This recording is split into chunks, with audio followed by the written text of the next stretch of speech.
It's a hard act to follow. He marched on stage wearing a kilt, followed by a bagpipe. How often do you get to do that? Cheers. Obviously, Eddie is very Scottish. I've recently been acting as an interpreter for people who can't understand his brogue, which is very difficult. It's a full-time job. But I'm happy to do it. Now, Eddie likes to say I'm some sort of a rock star. I can assure you that I'm not. But if I wasn't here with you all today at ACCA, I'd be celebrating St. Paddy's Day with the Dropkick Murphys. Now, those guys are rock stars. Yeah, there. So I asked him to record a little message, probably hard to hear, but we appreciate it anyways. Ship It Up to Boston was adapted from some long-lost Woody Guthrie lyrics that were never released, and the song was featured in Martin Scorsese's film The Departed, and was played at many Boston sporting events. It's become our anthem of sorts. Going to tell a little bit of history of our company, LC Anderson. When my parents purchased our business back in 1995, they faced many challenges and opportunities. And I think you're going to hear that theme. You've heard it tonight, you're going to hear it all week. The old owners of the business were effectively retired on duty. They just hadn't told anyone yet. But of course, the employees all knew, because they were there. The company had a great reputation, and they knew that they could build on that. One customer at the time accounted for 80% of our $2 million revenue. Kind of crazy.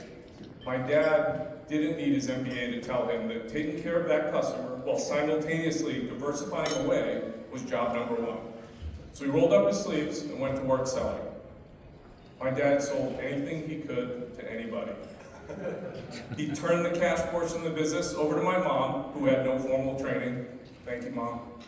She kept us from going out of business by taking care of the vendors and holding people off and collecting the bills and doing the hard job that she had never been trained to do. Once the business began to stabilize, it was time to recruit some talent. So he did what many of you all have done out there. He went to my brother. He convinced him to leave Carrier at the time. He had a very successful job, and he said, "Why don't you come join the family business? I know you're on the track to take over New York, and we want you to come to this little business in Boston with number 2 pencils and no computers and a drafting table and give up your career." And he said, "Sure, Dad, that seems like a great idea. Let's do it." A year later, he talked me into leaving my dream job. I was working for an MIT startup. I was actually getting paid to ski for a living, to follow in his footsteps. That job's for a living? That's helping salespeople. I will say my dad was one of the greatest salespeople I've ever met. This must have been. He would have been here tonight, but as he gets older, travel's getting a little bit harder for him. So, what he didn't realize at the time, there was a storm brewing at LC Anderson.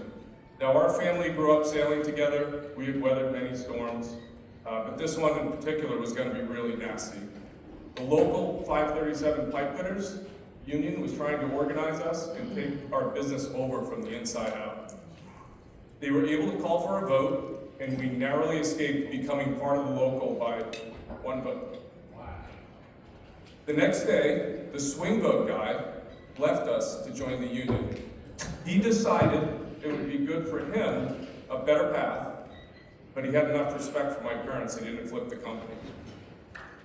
Well, that's all.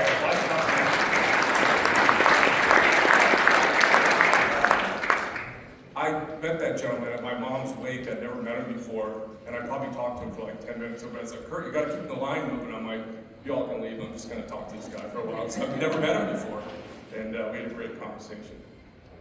But we had both an opportunity and a challenge, because we lost half of our field workforce in one day. We knew right then we had a lot to learn about running a business.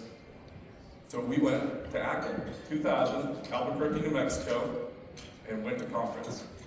That's where we met some of my fine friends and joined a mixed group that was called the Baggers. And I'll say it again, I know you've all heard it, but we're going to keep drilling into your head. If you don't know what a mixed group is, it's the best secret of ACCA. It's a bunch of non-competing contractors that meet on a regular basis and help each other run their businesses. More importantly, just build better lives. Some of the things I've learned in my mixed group have nothing to do with HVAC. It's about your kids, your family, everything else you have going on in your life, and it's all part of it. These people today are some of my closest friends and confidants, Where are you, baggers? I know there's at least a couple out there. Tony, stand up. Sound like a strong. Who else do we have?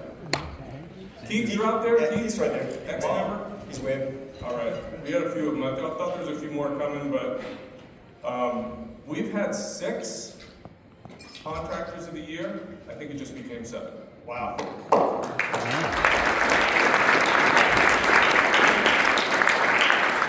Yeah. So I want to congratulate all of you for taking the time away from your businesses and showing up at conference to invest in yourself.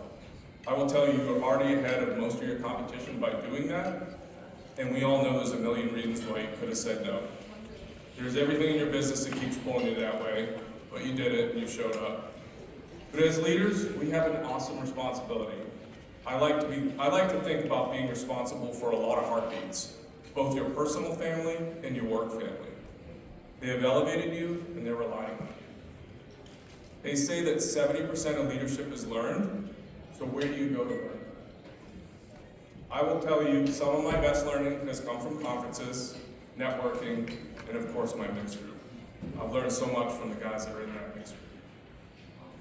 They also say that a team will never exceed the capacity of its leader. Think about that. It goes on to say that an organization's growth, performance, and culture are directly limited by the skills, mindset, and limitations of its leaders. More importantly, be one of them. I'm here to tell you that if your business isn't what you want it to be, take a look in the mirror. It's up to you to change it, and there's plenty of help. So you will get out of this association and conference what you're willing to put into it. Now let's be honest, we are in Vegas. There are a ton of distractions. I can't tell you what I went to the gym at 5 o'clock. There are a lot of distractions still at 5 o'clock in the morning going to the gym. People having their martinis and there's all sorts of stuff going on. Have fun, enjoy yourself, but show up. Go to the conference, be there every day. Be at class, network, do all the things that are important. Years ago, I was at a conference listening to my good friend Ray Isaac from Isaac's Heating Air Conditioning in Rochester, New York. Ray was a great speaker, businessman, eventually became a dear friend. As I listened to him, I thought to myself that day, why can't we do that? Why can't we be Contractor of the Year? Why can't we be up here presenting someday? And that was it. We just set our goal. We said we're going to do it. And you all obviously can do the same. You just have to believe it's possible. Lastly, I have many people to thank for where I am today. I want to thank my parents, who not only brought me into this world, but also gave me an opportunity. For the parents out there, you know what I mean.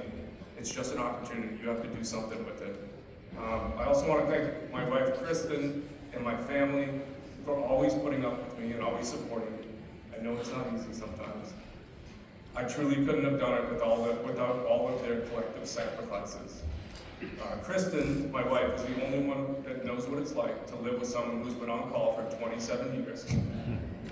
Middle of the night, vacation, whatever, right? You know what it is.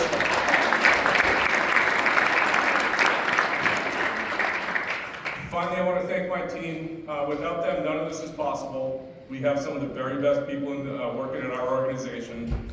They make us successful every single day with their dedication, professionalism, and grit. I'm truly humbled to be selected as your chairman of the board. When I look at the people who have come before me, I know I have huge shoes to fill. Maybe not heavy, see that's small. They're average size, average. But I promise I'll give you my best and continue to build on this awesome association. Thank you.